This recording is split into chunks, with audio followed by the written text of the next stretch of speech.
Appreciate you sticking around with us here on Birds 365. Johnny Mac, what are we going to ask our loyal streamers to do for us here on this Veterans Day? We are going to ask them to like, share, and subscribe to the show. JAKIB Sports YouTube page. Algorithms, Jody. It's all about the algorithm. We need to jump up our algorithm. We're sitting in the midst of an undefeated season. But I want to thank people because we're over 400 shows now. So, and obviously that's because people listen and consume to the show. So I want to thank the listeners. Same here, and it's an easier show to do when a team is good.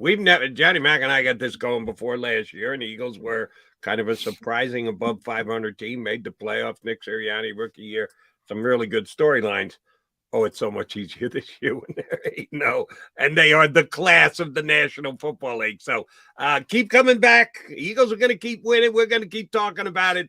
Please stay right here with us on Birds 365. Now, that being said, I also want to point out for Eagle fans how this could have gone differently.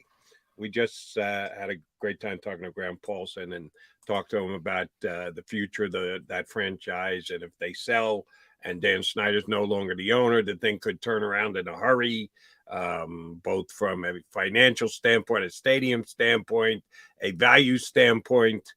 But on the field, they might have one big hurdle they got to get over is the fact that they don't have a quarterback. Because, man, did you guys just bury poor Taylor Heineke.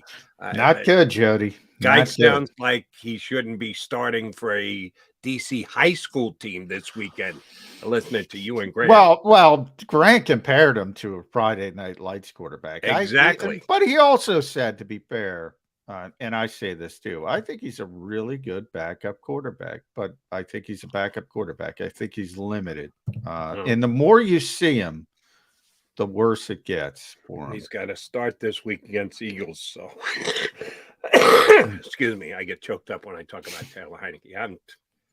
I don't really care about Taylor Heineke. I just think he's a little bit better than John and or Grant do. But he is not. He's not a future star. He's not a franchise quarterback. And you're right. He's a backup. There's a reason he's playing. Now he's backing up a bad starting quarterback, so he may end up staying the quarterback longer than he probably should. He's not a guy you go into the season, all right, we're good at QB because we've got Taylor Heineke. No, I get that. He's not that guy, but I just have a little fear of him this week. I think he might be able to make some off-schedule plays against this Eagles defense. But the future of the Commanders, we can talk about what we want. You got to get yourself a quarterback. You really want to compete in the NFC East? You want to compete in the NFC? You want to go? It's been a long time since they've been actual Super Bowl contenders in the nation's capital. Well, first things first, you got to get Dan Snyder out of town. But a very close second is you got to get yourself a quarterback. And they're in that malaise of the middle. They're not bad enough to be at the top of the draft. They're not good enough to think that they're actually competing. So they're kind of stuck in the middle, which is the worst place to be. The Eagles could have been there this year. We're now all excited because they're 8-0 and they're the best team in the National Football League, and Jalen Hurts is playing like a superstar MVP candidate. Oh, wasn't that long ago, John. We're up to show number 402. Back it up to about show number 250, leading up shortly after the NFL draft. Where were the Eagles going to go? All right, they hadn't gotten Russell Wilson. They hadn't gotten Deshaun Watson. They weren't necessarily locked into Jalen Hurts being their franchise quarterback because, oh, by the way, they tried to get Russell Wilson and Deshaun Watson, which means they were like, okay, now we can say go Jalen, but we were ready to say go to the bench Jalen just a month previously.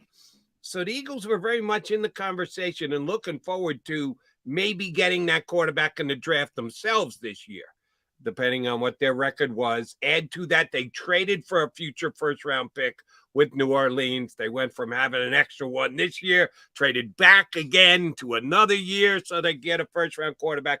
And people were talking about this being a draft-heavier class. Well, only in comparison to last year where you had one quarterback, Kenny Pickett, taken in the first round. Last year was a weak quarterback draft class. This year's is better. But you want to know something, John? I watch every single week. this is not a good quarterback draft class either. You got Stroud and you got Young, who, oh, by the way, both of them played poorly this week. Bryce Young was the Heisman runaway winner after 2 weeks, is now like 6th or 7th in the nation in most betting outlets. Yeah. Stroud is still the favorite, but I watched some of his game. Now, it was in Chicago, windy city, bad weather. The wind was just stone cold nasty. He was terrible. He completed about 40% of his passes. Ohio State was lucky to win. And all those other guys, and you and I batted these names around earlier this year, the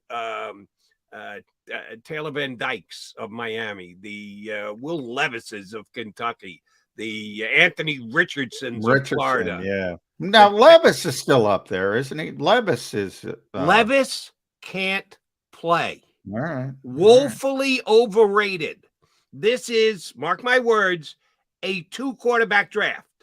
Stroud and Young. And oh, by the way, I'm starting to get the feeling that they're not as good as I thought they were going to be. I thought they were good. And I still think they'll be the first, second pick of the draft just because of the importance of quarterback. But I'm not as high on them as quarterbacks have come out previous to them, like Justin Fields from a couple of years ago.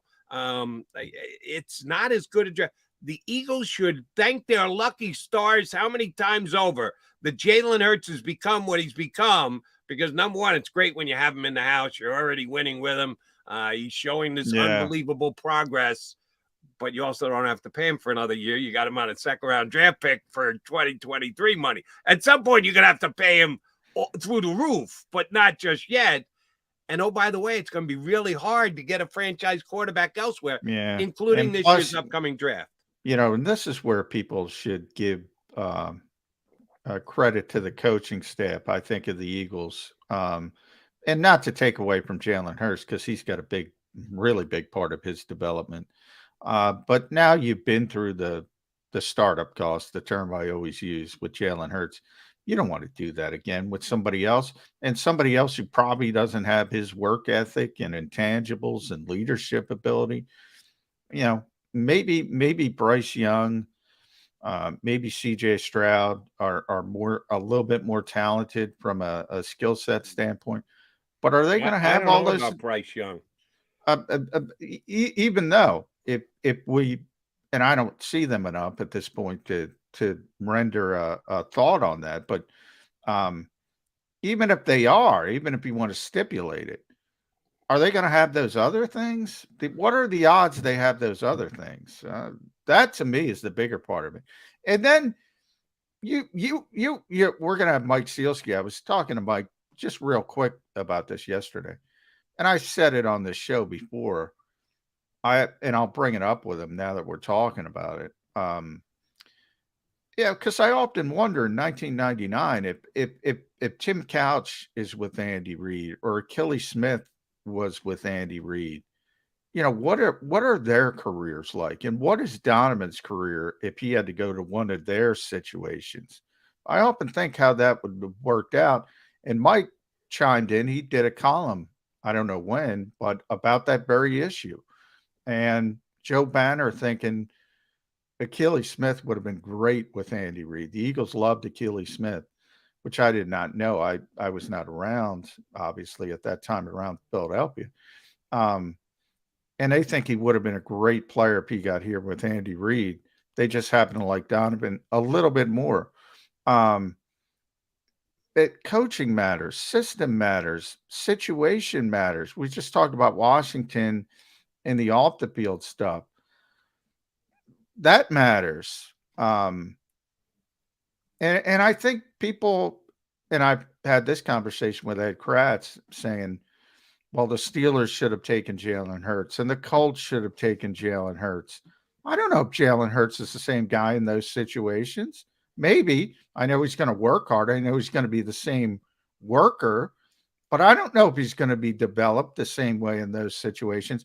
I think people don't take that into account enough. I really don't. But here's what I'll add to that conversation, and man, will this annoy both Nick Sirianni and Howie Roseman. There's a little luck involved. Not from Howie's standpoint of, hey, good call drafting a guy in the second round. The whole world is ticked off at you because they think you've made a luxury pick on a quarterback in the second round, and you put a valuation on it of, hey, if you got a good backup quarterback for second round money on a 4-year deal, that's good construction of roster management, which I bought from minute one when they made the draft pick. Very few of us did. Very few signed off on, hey, this is a good pick by Howie Roseman. So I'm not trying to take any credit away from Howie for the selection, but they selected him for Doug Peterson. They didn't select him for Nick Sirianni.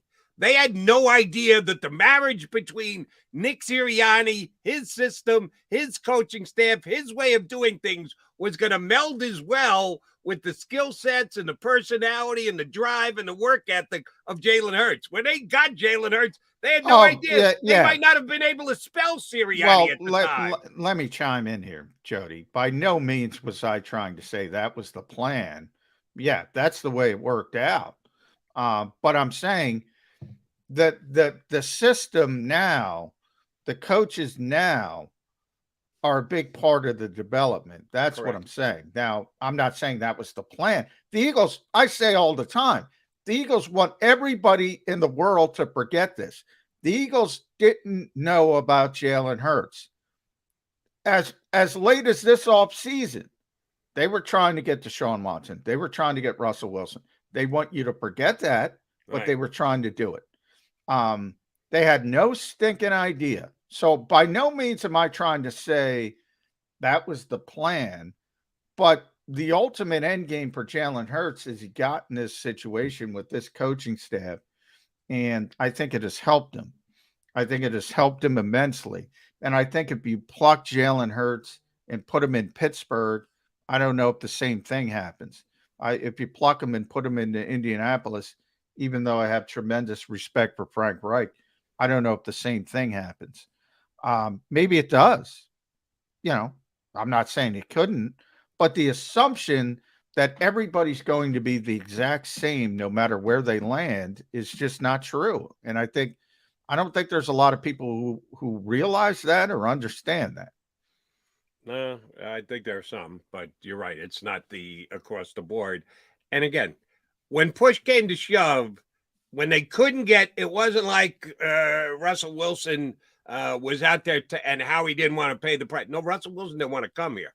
Yeah. And same with Deshaun Watson. He said, listen, I'm friends with Jalen Hurts. I'm not coming in and taking his job. I'm going elsewhere. And Cleveland paid the outrageous price that they did. So the Eagles made the true effort to get both of those guys. But they did stick with Hurts. They could have gone in another direction. They could have went out and traded for Matt Ryan if they were that unsure about Jalen Hurts. I think they had confidence in Hurts. I think they were certainly willing to go with Hurts after his first season as a starter last year. Yeah, I think their assumption was MVP candidate. No shot. Nobody did. Jalen's mom didn't think he was going to be an MVP candidate this year, but they did stick by him. I just don't want to hear anybody described as they didn't know. No, they hoped. They didn't know he was going to be an MVP candidate, but they were certainly willing to give him their starting quarterback position back again. And I think you got to give him at least that much credit. Yeah, I mean, they wanted to hit a home run. I say it all the time. They didn't want a double. They weren't interested in a double. They weren't interested in a slight upgrade. They weren't interested, even Justin Fields, who has tremendous talent. They weren't interested in a quarterback that they didn't think was going to be a home run. They didn't want to go through the startup costs again with a younger quarterback who wasn't, flawless from a prospect standpoint. And, they weren't taking even a triple, forget a double. They wanted a home run or nothing. And they considered the home runs Russell Wilson or Deshaun Watson, and they weren't able to get either because neither would come here for varying reasons. So yeah, it's not like they dislike Jalen Hurts, but they didn't consider him a home run quarterback. And to this point, he's been a home run this season. Co-favorite for MVP Yeah. with Patrick Mahomes and Josh Allen. Yeah, I think I'd call that a home run. No, nobody. I can't. There's nobody out there that could, with a straight face, say they expect them to be that good. Good enough to quarterback the Eagles, yes. Good enough to be the starter. Good enough to have the Eagles be a winning franchise after he did what he did last year. Oh yeah, there was room for improvement to get into MVP status. Yeah, I'm not sure anybody saw that coming. All right, one last other note about stuff around the NFL. How bad is Thursday night football? I have, to my undying foolishness, defended Thursday night football, but because people get so worked up, oh, it's a blight on society. You can't have it. It's unfair to the players. Blah, blah. If you told the players the pay cut they had to take for not cashing that check, for adding another night TV, and now on the streaming, the amount of money that Amazon is paying the league, which then gets funneled back to the players because the salary cap is a percentage of all the revenue. I'm not going to go into all the finances of it, but if you told the players they had to take a pay cut, every single one of them would sign up for, oh, we got to play one Thursday night. I'll suck it up, get it done. I don't need to take a pay cut. Thank you. But damn, they find a way to schedule the worst games on Thursday night. And the game last week, to the Texans' credit, they hung in for a half. Eagles did what they had to do, blew them out in the second half. And you had the best team in football, but you had arguably maybe the worst team in football. So it's never two good teams. Last night's game was just hard to watch. How the hell are the Falcons even like a game below 500? Watching that game last night, and I don't watch the Falcons every week, they look like they should have about 2 wins. Yeah, they're a bad team. I mean, Tampa Bay is now alone in first place in the NFC South because they lost that game. And Tampa Bay's not any good to this point, but they're going to be in the playoffs. So their whole season is, getting things right over Get ready the second for week half. number 19, right? Yeah. Now, Atlanta, you talked about that quarterback trap last year. Atlanta now is starting to talk about benching Marcus Mariota for Desmond Ridder. We've already seen Malik Willis, and Tennessee won't let him throw the ball. We saw P.J. Walker. P.J. Walker's winning games in this league with Carolina. For throwing for 100 and change? Yeah. You got on Taylor Heineke because he would have had 99 if not without help from the back judge. Not good. That's my point. The quarterback play is atrocious. The problem with parity, and when you only have a few really good teams, is you're in these Thursday night games, you're stuck, man. I mean, you're stuck. You from that standpoint, look, Thursday night football stinks. I'm not talking about the finances. I'm not talking about that. Thursday night football stinks because football's not a game that you can play back to back that quickly. You got to, from a rehab standpoint, you got to get your body ready to play. They don't practice. Nobody practices. Nobody. We make fun of the Eagles. Nobody practices on these short weeks, Jody. It's all walkthroughs. It's all nonsense. You don't even get one real practice in, and they just show up and play on Thursday night. And the league expects them to have a aesthetic product. No, they don't. They just want the money. Players want the money as well. They're part of it. Yep. It's an aesthetically awful game every Thursday night almost. And the only time it isn't, Jody, is when you have a high-scoring game and people think it's exciting because there's a lot of points scored. It's still sloppy and ugly, and nobody's ready to play. But it's money. It's money. And, oh, by the way, I know I'll get killed on the stream for this one. Because we're football junkies, so we watch Thursday night football, and I have to speak into my remote Amazon Plus so I can get the stream up and going. As bad as the football is, as ugly as the football is, Al Michaels and Kirk Herbstreit are really good. Now, I watched a little of that pregame stuff. That's no bargain. Halftime, no. post game. I can't get out quickly enough because I don't really care what the guys who are on that panel have to say, including Richard Sherman, why he's even got a gig. I'm not 100% sure. But Al Michaels is still Al Michaels. He's still great. And I've been so pleasantly surprised with Kirk Herbstreit. He's college. He's Mr. College. I've been watching him on Saturday mornings for 20 years. And he steps into the NFL, and he sounds like he's been doing that for 20 years, too. Which, oh, by the way, come Monday night, I know there'll be the haters out there. Eagles are lucky to have Joe Buck calling a game on ESPN because it's a Joe Buck hates the Eagles. You know that, Jody. He hates what's Joe Buck's favorite line? What is? I don't know. You tell me. I hate, what is it again?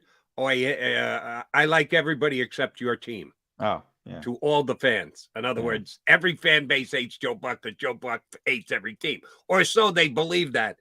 I think he's a phenomenal play-by-play guy, and Aikman's great too. So Eagles are lucky; they have a really good announcing team. Even though Tuesday morning when we do the show, we'll get people on the stream. Did you hear Joe Buck rooting for the Commanders last night? No, I didn't. Well, I'm lucky. I don't have to listen to that. I don't have to listen. That's right. You're broadcast. Not even there. No. I'll be watching it on TV, and Buck and Aikman will do an outstanding job calling the game because they do basically week in and week out. All right, McMullen and McDonald coming back. We gave you a look insight to the to the Washington Commanders. We had Grant Paulson on earlier. We'll get the lead sports columnist here in town to join us next. Mike Skilsky up on Birds 365. Stay here.